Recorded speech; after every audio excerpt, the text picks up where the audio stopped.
1966's Fresh Cream is the debut album by the band Cream. At this point in time, Eric Clapton, Jack Bruce, and Ginger Baker were all in that sweet spot of already being veterans of the blues rock scene, but at the same time being young, energetic, and creative enough that they can make something new while still pulling off the performance perfectly. The album varies between Cream originals and blues covers, both of which have innovative instrumentation throughout. The blues songs are sad and miserable, as is the definition of the genre, but the Cream originals are strangely happy and upbeat, setting up an interesting dynamic where the album starts off at the top of the human emotional range and ends somewhere near the bottom.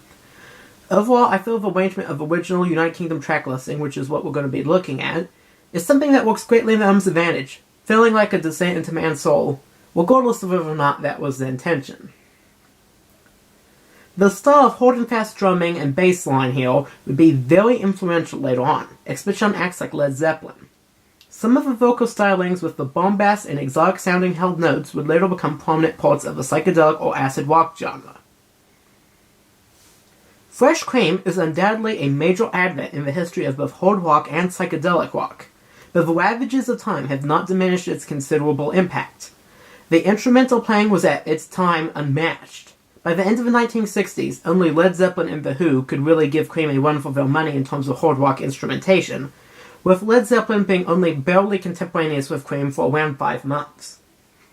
Today, there are not any big-name artists that can compete musically with Cream. The already select number of musicians who could have either died or are well past their prime. Now, before we go on, I like to say that I have a whole channel dedicated to doing classic rock and vinyl record style videos. I've reviewed quite a few albums before. I will put a link to my album reviews playlist in the description below. And I'd like to encourage you, if you like classic rock or just music in general, to please like this video, subscribe, comment if you have anything to say. Without further ado, let's get on to the song-by-song analysis. NSU is a great upbeat song about playing music and cruising. It's a great feel-good sort of song without compromising on the hardness of a composition. Cream's sound here makes a great first impression. The drumming and bass playing is clear, Clapton's guitar solo is great, and the vaguely exotic sounding vocalizations that Jack Bruce does all sound amazing. Sleepy Time Time is a song about napping, but also probably a man spending a lot of time with his girlfriend, or lover, or whatever. It is a bit boring, even with Clapton's solo and Baker performing admirably on it. But that kind of is the point, though, isn't it? A bit of a happy, silly little song that makes a nice little musical trance that is ultimately far away compared to the later songs of the album. It works best in the context of the album of being a weaker, kind of happier song of a blues style that can serve as a contrast to the more powerful post-breakup, post-heartbreak blues songs on the later half of the album. Dreaming is a standard love song, but one that works quite well. The drumming is a bit frantic in places, but the guitar and bass make it quite dreamy and relaxing. Jack Bruce's vocal is quite saccharine, but works well, and the lyrics manage to click well into place. There's something just hopeful enough about it to make it work. Sweet Wines is the first real legendary moment Eric Clapton had when he was with Cream. The piercing wail of the guitar is sudden at first, but continues steadily as he continues to pick up the pace for an exciting solo. The rest of the song is good as well, with the vocal gibberish expanding well on the exotic style of NSU. Lyrically, this song also follows up on the first song of the album, with a happy-go-lucky attitude of enjoying life while in it and not wasting time trying to amass wealth. While this seems to carry a flippant attitude, it is also indicative of the burgeoning counterculture that dominated the later 1960s. Spoonful is the first in a run of successful covers that make up a good chunk of the body of this album. Clapton and Baker are once again in top form, and Jack Bruce contributes a good harmonica part, which has an effect of almost harmonizing with Clapton's guitar, something which works well here and would work even better on side 2 of the LP. This song also has a good lyric to it. Men lies about it, some of them cries about it, some of them dies about it. It seems on the surface to be about love and sex, but the usage of the spoon implies that it may also be about drugs. The metaphor/double meaning works well, as every lyric in the song could just as well be about one or the other, or possibly even something else. Cat's Squall sees the harmonica/electric guitar harmonization thing coming back in a much longer form. Jack Bruce and Eric Clapton on perfect sync here, and while Ginger Baker is also doing his own thing with his drum work, it does provide the song with a great backbone. Aside from some brief yells by Bruce, the song is mainly an instrumental one, but one that manages to be one of the best instrumental tracks I have heard. It's not overly long, but all of its runtime is put to the best possible usage. For Until Late is the first time Eric Clapton does a lead vocal in Cream's discography. While it is competent, it certainly isn't as powerful as Jack Bruce's lead vocals on the rest of the album. Clapton's voice is certainly in a lot better shape than it would be later on, but also has a lot less of a grit that would sometimes work to give it an attitude. Here, he sounds kind of like he would be a good host for a children's television show. Maybe he should have replaced Steve on Blue's Clues. Jack Bruce once again performs a great harmonica part on this song that carries it. Ginger Baker's drumming is steady and works well in the style, but it is less flashy than usual. Clapton doesn't really do enough of his guitar here. Much like next album's Disraeli Gills' song, Outside Woman Blues, For Until Late has not aged well lyrically, although that can somewhat be excused by both songs being old songs from the 1920s and 30s. The lyrics flow together well in a blues style, but a lot of the statements from the song sound quite misogynistic when viewed in the light of the cultural values present almost 90 years later. Rollin' and Tumblin' is your typical down-and-out blues song. Jack Bruce's vocal is great once again, especially on parts where he goes hey hey hey. The music is what really makes it here. The rolling, bombastic drum beat, the amazing harmonica riff, and a rambling guitar throughout make this another great display of instrumental prowess for Cream. I'm So Glad sees Jack Bruce ham it up so much on the lead vocal that you could almost forget that is all he's been doing his entire life. The song's louder chorus and slightly softer verses work well as a contrast. The song's lyrics are of a man trying to convince himself that he is glad and getting over his breakup, and Jack Bruce's overly bombastic, somewhat stilted and silly delivery sell this facade that's being worn by the singer or narrator of the song. The bass line on the song is great, and the opening guitar notes set a very warm feeling throughout the entire song. The drumming is great once again, and this is once again another perfectly performed cover song on this album. Toad is basically like Cream's version of Led Zeppelin's Moby Dick.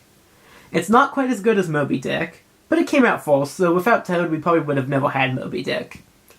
Just like the Louder song, Toad also features a guitar part, arguably the better of the guitar parts in the two songs, but as I said in my Led Zeppelin 2 review, nobody listens to this type of song for the guitar, no matter who the guitarist is. Clapton, Jimmy Page, that's not what they're listening for.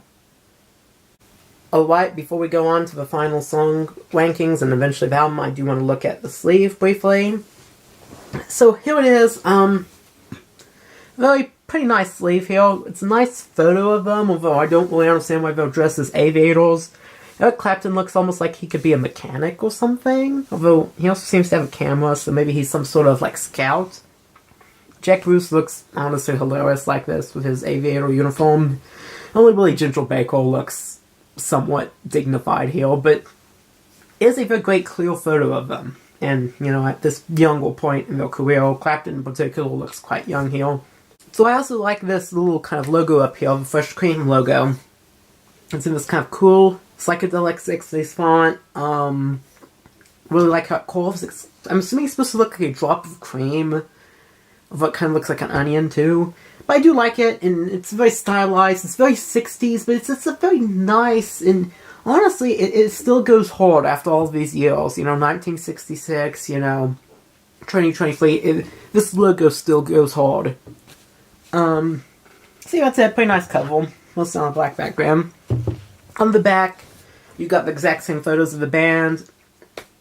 Now, this is a repressing on RSO, so it's on RSO instead of Atco, which is what it would have originally been on, but this is one I happen to have that uses the UK track listing as opposed to the original American track listing, so that's also, as I said, why I've been reviewing in this video. You got kind of descriptions of each of the band. It kind of really sells them up a bit more than it probably should have. That started 4 months ago, as rumors seem hard to believe that three such musical giants as Eric Clapton, Ginger Baker, and Jack Bruce could be joined together. There were some people at this time who would have heard of Eric Clapton, but I doubt that significant amount of people, picking this up in the record shop in, like, London or something in 1966 really was like, oh boy, it has the most famous bassist and drummer of all time on it. Ginger Baker, Jack Bruce, wow, musical giants. I doubt they were doing that because, like, I love the guys, but, that's just, especially before Cream, their claim to fame as being in Cream. People won't go be like, oh yeah, I remember my favorite band, the Grand Pond Organization. They were both in it, oh amazing. I don't think people were doing that.